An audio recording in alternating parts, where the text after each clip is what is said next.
ഓം നമോ ഭഗവതേ വാസുദേവായ. ഓം നമോ ഭഗവതേ വാതനാഥായ. ഓം നമോ ഭഗവതേ നാരായണായ.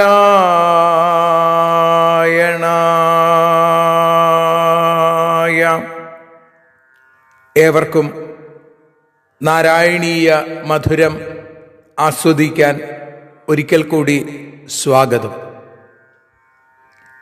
മൂകം കരോതി വാചാലം പങ്കും ലംഘയത്തെ ഗിരിം യൽകൃപാതമഹം വന്ദേ പരമാനന്ദമാധവം. അഖിലാനപരാധാന്മേ ക്ഷമസ്വ കരുണാനിധേ പ്രസീദ മൽഗുരോ നാഥ ജനകായ നമോ നമഃ. അഖിലാനപരാധാന്മേ ക്ഷമസ്വ കരുണാംബുധേ പ്രസീദ മൽപ്രിയേ നാഥേ മാതൃരൂപേ നമോസ്തുതേ. സദാശിവസമാരംഭാം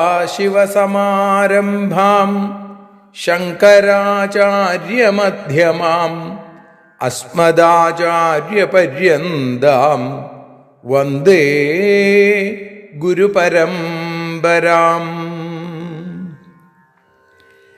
നാരായണീയത്തെ പറഞ്ഞിടുമ്പോൾ നാരായണാഖ്യനെ നമിച്ചിടുന്നു.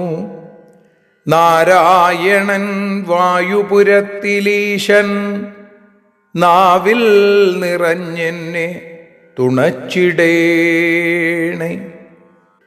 മോക്ഷക്കടൽ ഭാഗവതം പ്രസിദ്ധം മെല്ലെ കടഞ്ഞു നവനീതമഹോ ലഭിച്ചു. മന്നിൽ നരന്നു ഹരിഭക്തി ലഭിക്കുവാനായി മേൽപുത്തുരേക്ക് സദയം ശുഭ സ്തോത്രകാവ്യം.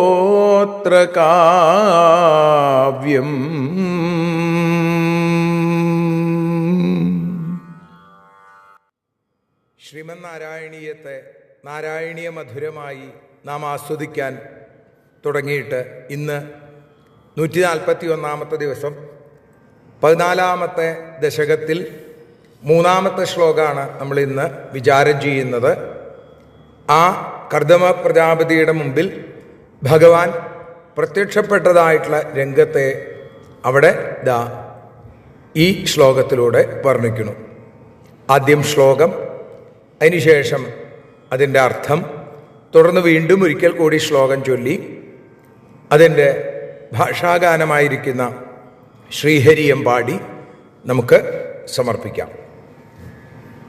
ഗരുഡോപരികാളമേഘകമ്രം വിലസൽ കേളി സരോജപാണിപത്മം ഹസിതോല്ലസിതാനനം വിഭോത്വം വപുരാവിഷ്കുരുഷേ സ്മകർദ്ദമായ. ഹേ വിഭോ ത്വം ഗരുഡോപരി കാളമേഘകമ്രം വിലസൽ കേളി സരോജപാണിപത്മം ഹസിതോല്ലസിതാനനം വപു കർദ്ദമായ ആവിഷ്കുരുഷേ സ്മാ. ഹേ വിഭോ, വിഭു എല്ലായിടത്തും നിറഞ്ഞു നിൽക്കുന്നവൻ, അതാണ് വിഭു എന്ന പദത്തിൻ്റെ അർത്ഥം. അപ്പോൾ അങ്ങനെയുള്ള ഭഗവാനെ അവിടുന്ന് ത്വം ഗരുഡോപരി, ഗരുഡൻ്റെ മുകളിൽ, ഗരുഡൻ്റെ പുറത്തു കയറി, കാളമേഘകമ്രം എങ്ങനെയുള്ളതാണ്?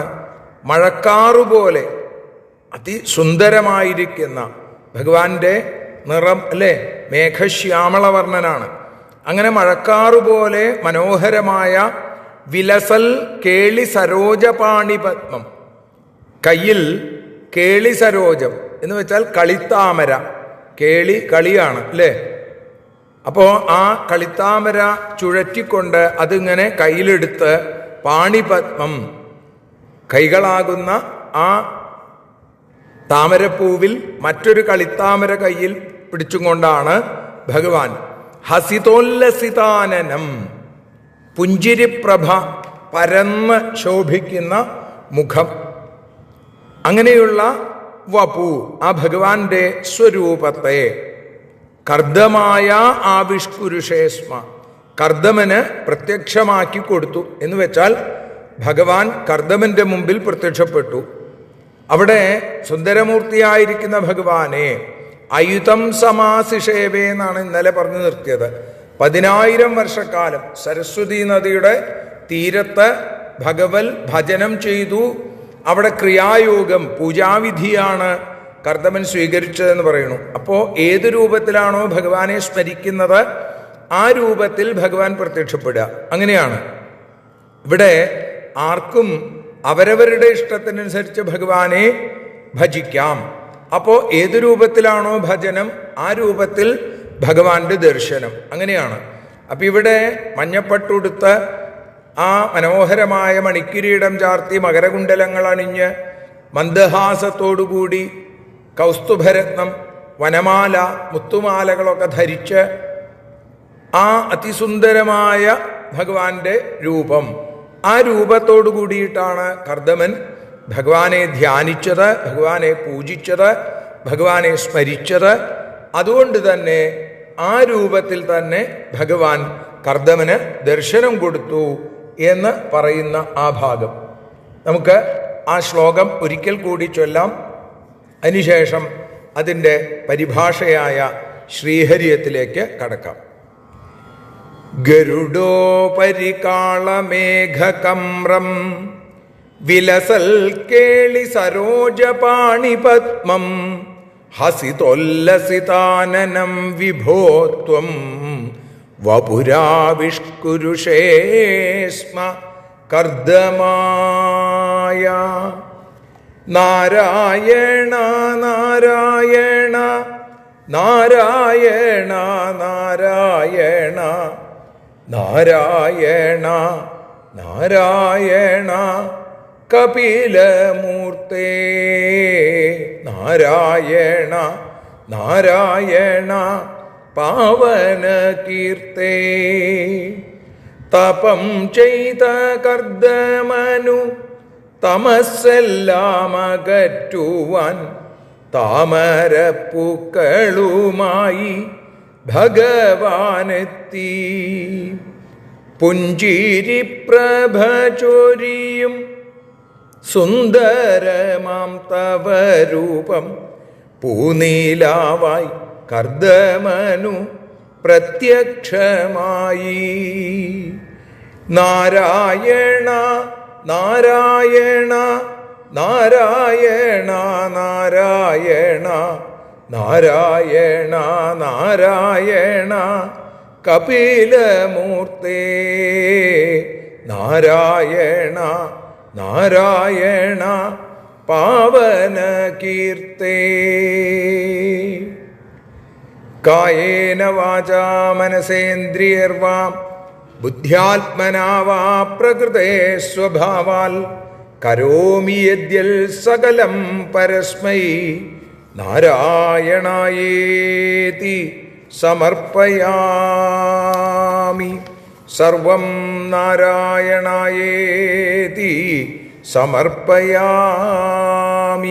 സർവത്ര നാരായണ നാമ സങ്കീർത്തനം. നാരായണ നാരായണ നാരായണ.